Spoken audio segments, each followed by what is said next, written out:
movie takes place in another time and another place with unbelievable visual and special effects. The Matrix is a science fiction film, but it's also an action-adventure film. You see things that are fantastic. And you say, well, wait a second, that's impossible. Freeze it. When they explained to me the kind of movie that they were trying to make, I got really fired up about it because nobody's made this kind of movie before. Synthesizing evolution, acting in the construct, giving flesh to a cartoon, soul to a machine. The movie takes place somewhere in the distant future. It is a time when computers rule the world. You have a world of people who believe they're real, but actually they're not. They're living inside a computer program, and there are a number of other people within that who are trying to liberate those people from their captivities. It's about the idea we take everything for granted. And other times it feels like it's about hope and love and belief. It's about robots versus kung fu. And there's some crazy action.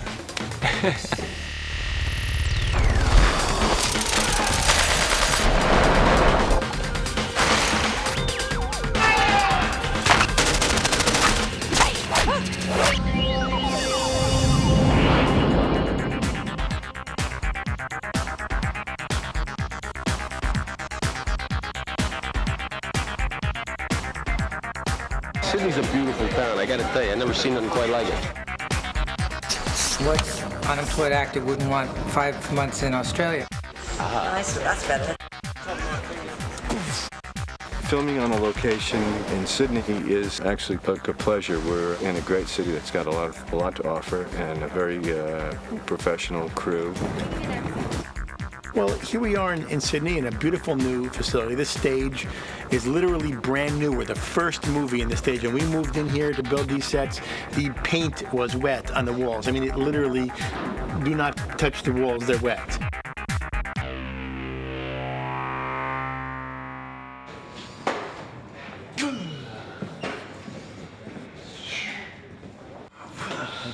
Powder all backlit.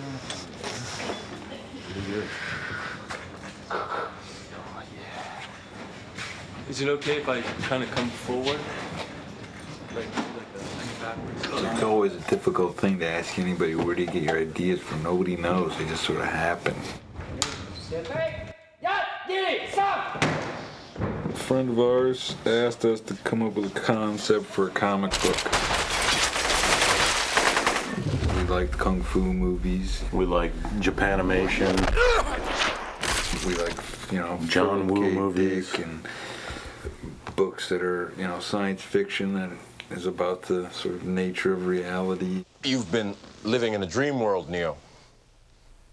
This is the world as it exists today.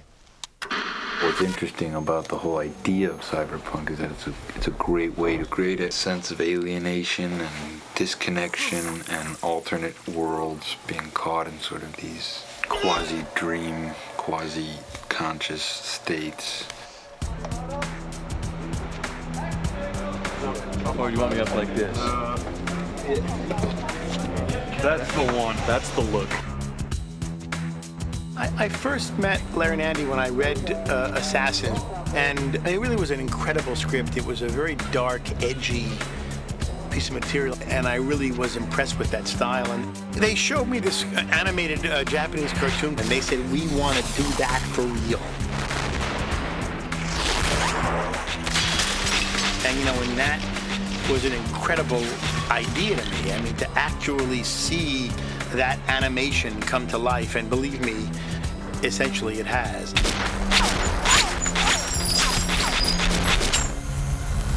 We've had our eye on you for some time now, Mr. Anderson. In one life, you're Thomas A. Anderson, program writer for a respectable software company. The other life is lived in computers, where you go by the hacker alias Neo and are guilty of virtually every computer crime we have a law for. I play a man named Thomas Anderson who's looking for a man named Morpheus who's played by Lawrence Fishburne. I'm searching for the answer to a question. The question is, what is the Matrix? my character feels that the answer to this question will somehow make sense of his life. At last. My character is called Morpheus. And Morpheus is a person who lives in the real world. And he's the leader of this band of people looking for the one. You felt it your entire life. That there's something wrong with the world. You don't know what it is, but it's there, like a splinter in your mind. He is this, like, fevered missionary guy. He's a zealot. We think there's something dangerous about people who believe they have the truth, and they do sort of act blindly. This is your last chance. After this, there is no turning back. You take the blue pill, the story ends. You wake up in your bed and believe whatever you want to believe. You take the red pill, you stay in Wonderland, and I show you how deep the rabbit hole goes. There's a couple references to Alice in Wonderland in the movie. I think that is a brilliant book. She comes into this world and there are all this craziness, and people just give her things and say, eat this, drink this, and everything affects her and changes her, and nothing makes sense, nothing's logical. It's the way you have to do it, and we tried to do that with the beginning of the film.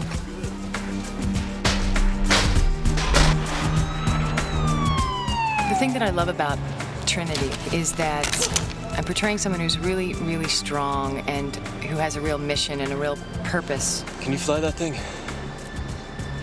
Not yet.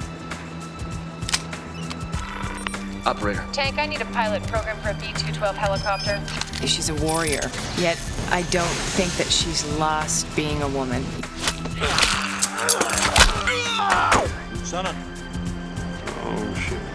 Agent Smith is the law enforcement, and he's a seemingly invincible machine who develops these wonderful human frailties. There was an accident. Goddamn car accident. Cypher was a strong disciple of Morpheus. But now I've had second thoughts. Did he tell you why he did it? Why you're here? Jesus. What a mind job. So you're here to save the world.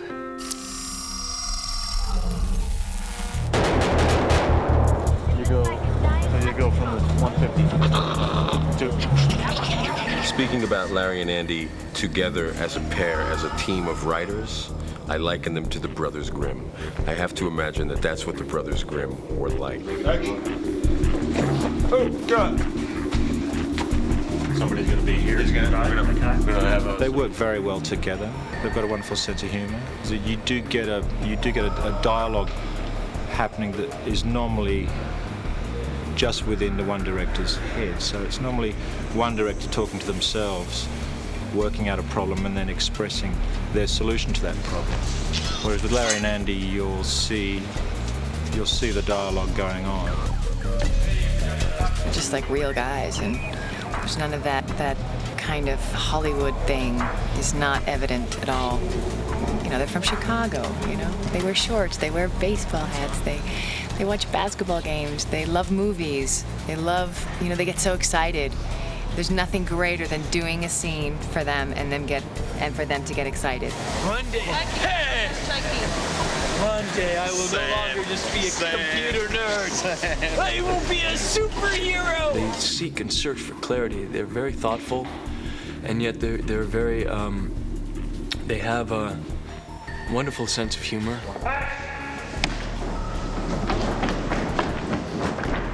It's really, unusual that directors are so sure of what they want. They write the script, they know exactly what they want, they know exactly what angle they want to see it at, what the actor should say, how he should turn, when he takes the breath in his speech. I mean, they know it exactly.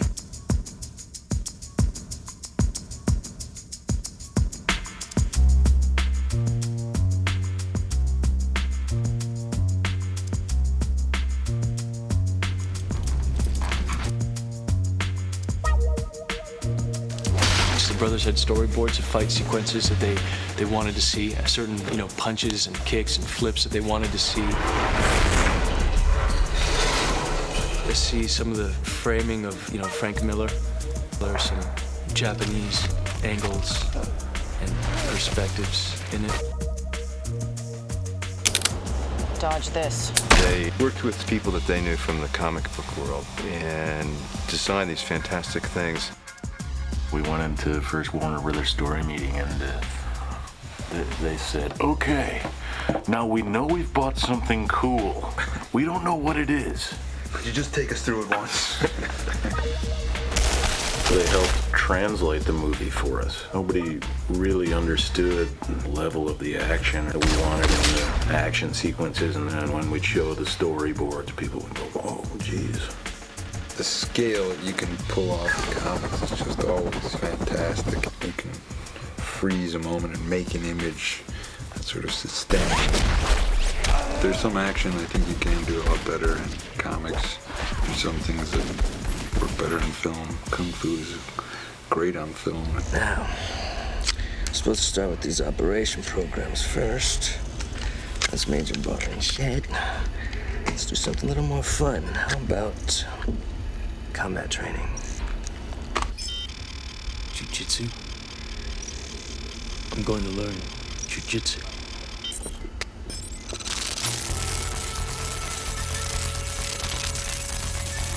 And action!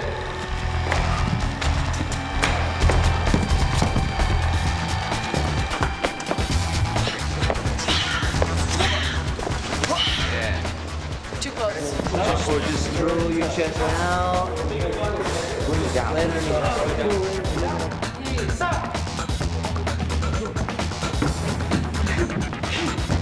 We wanted to do the action differently, and one of the things that we love about Hong Kong action is the way that they shoot fight scenes with long takes and wider angles.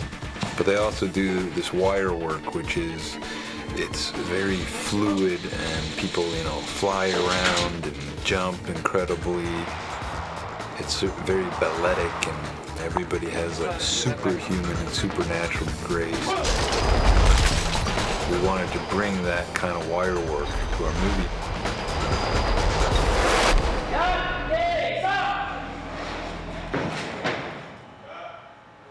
You don't have to go up so high like you're reaching for.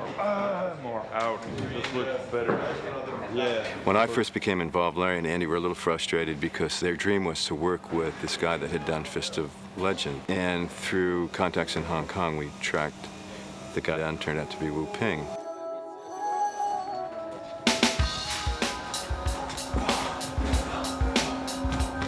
Wu Ping rocks.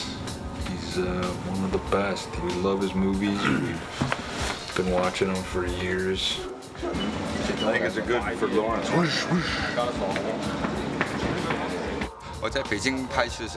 He said, I really don't know how they got my number and about me. All that he knew is he was in Beijing making a movie and got a call from Hong Kong saying that the two brothers were really interested in talking to him. He said, I'm very busy, I don't have the time. And then the call came again. He read the script and he thought that script was a very brilliant script. So he decided that he should do it. One of the incredible experiences on this movie, and unlike any other movie I've done, is that our four leads spent 3 or 4 months training with Wu Ping and his Hong Kong stunt team.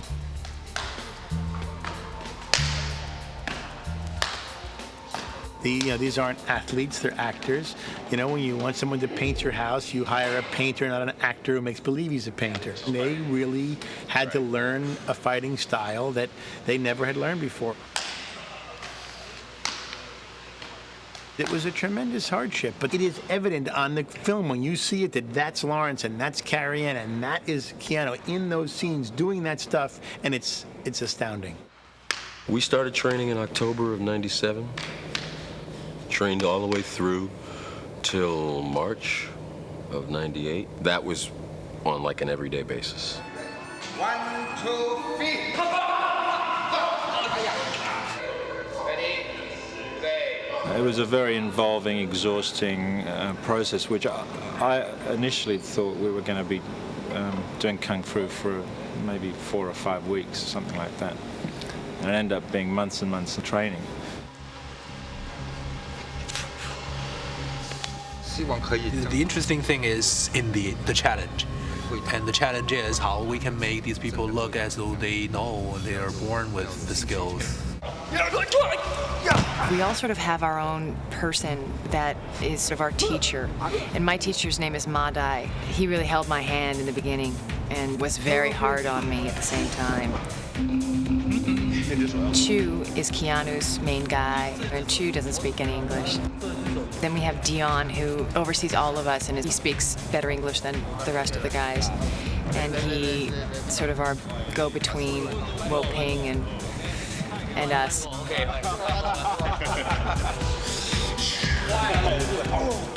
We've had various movie kung fu dojos in Los Angeles and in Australia, and at lunch we'd sit there with our legs, you know, trying to open the rusty gates and stretch and watch kung fu movies and see what was good and bad.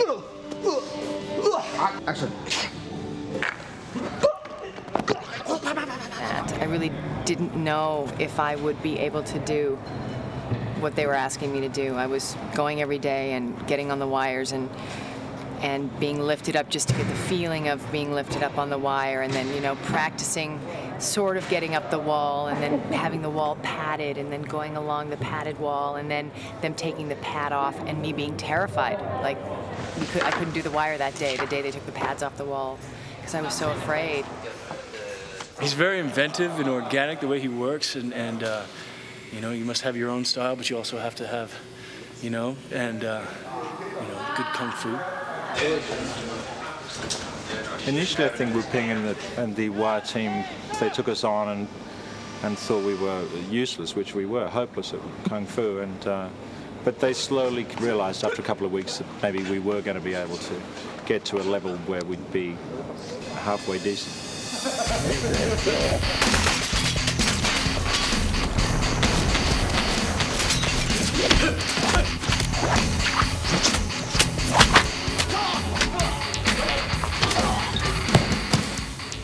It was really intense, but it was a lot of fun.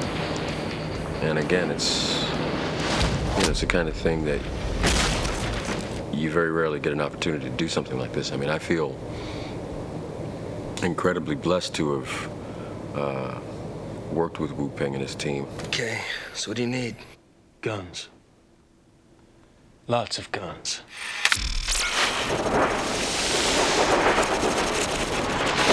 Everybody pass out to everybody a rubber handgun, just so when I go over the nomenclature and what the weapons parts are, you guys understand what they are. You can physically have something. And these are 100% safe. Turn!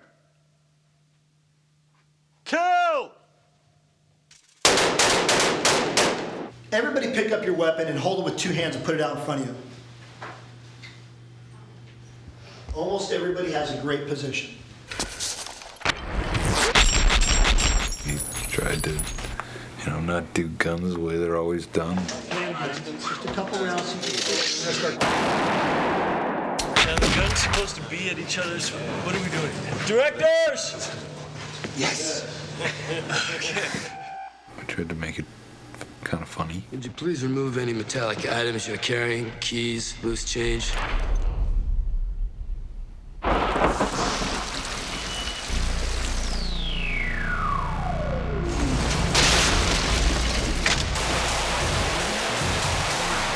The sets on the picture all originated from the visual design of the film that Larry and Andy achieved in storyboarding the film. They were executed by and built and designed by Owen Patterson, who's our production designer. This film is sort of full of many, many details. An art department is trying to create an environment which is really just an illusion. This is my ship, the Nebuchadnezzar. This is the main deck. And we're trying to use contemporary technology in a sort of slightly retro fashion, and something that looks a little bit different to your archetype sort of spaceship. we've sort of fallen back a great deal onto, and utilised, as Larry and Andy wanted us to do, a lot of Jeff Darrow's drawings, which were the original conceptual thing. But we're trying to sort of promote that idea of a reality that isn't real. You'll look at it and go, oh, it's a real place, but there are these illusions sort of within it.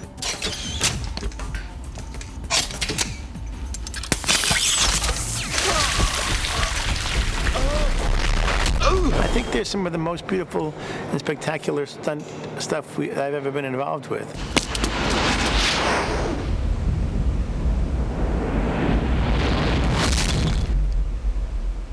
Whoa. There's style and visual effects in these action sequences that has not ever been seen before.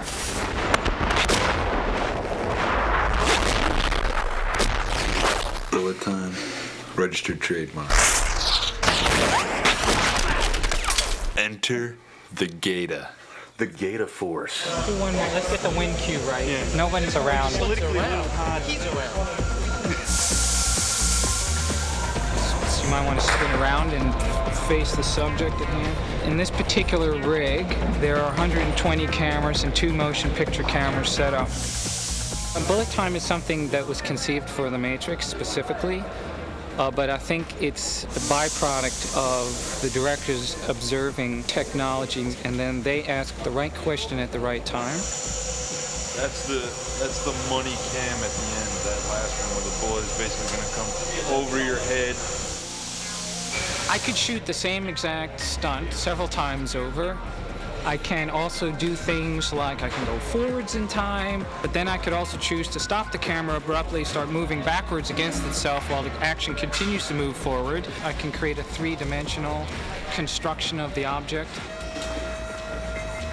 Everything begins with a simulation, and all the math for how to shoot it works backwards from there.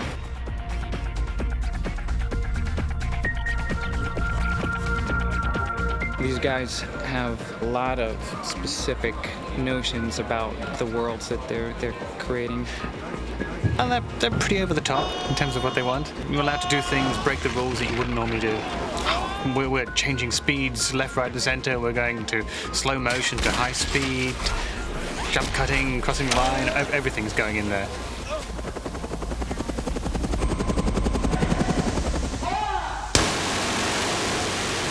To achieve what seems like a fairly simple thing to do, to fly a helicopter down the front of a building, shoot a window out and rescue someone by jumping out the window, it seems, as we'll see it in the film, a seamless object. But in fact it's been shot in 2 different buildings, it's been shot on a big set.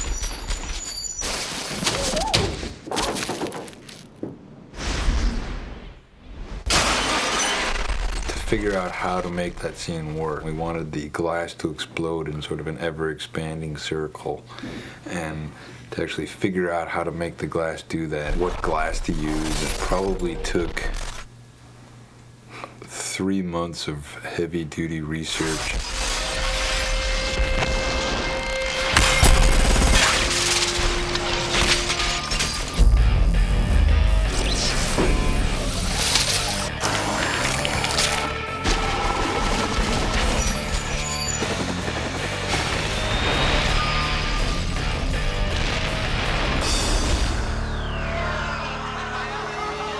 I think it's such a rare experience for a group of actors in film, maybe in theater, but in film to have been working together. We'll almost have been working together for a year by the end of this. So it's great kind of melding of heart and soul and spirit and action. Nowhere in nature. And working in a film of this magnitude has been an enormous eye-opener for me. It's kind of chased away a few demons for me, and it's educated me a little bit more. And just working on a film with this sort of budget and on this sort of scale has been a great experience. And I really think that this is the first film of the next century, of the millennia, the year Y2K, or they're calling it. It is monumental. I think it's groundbreaking. I think it's something people have never seen before, and it's going to take people's breath away. And I think that, there are going to be a lot of films that are going to kind of be disciples of this movie, and I think Andy and Larry are going to start a new visual style that, will be very, well known and well remembered.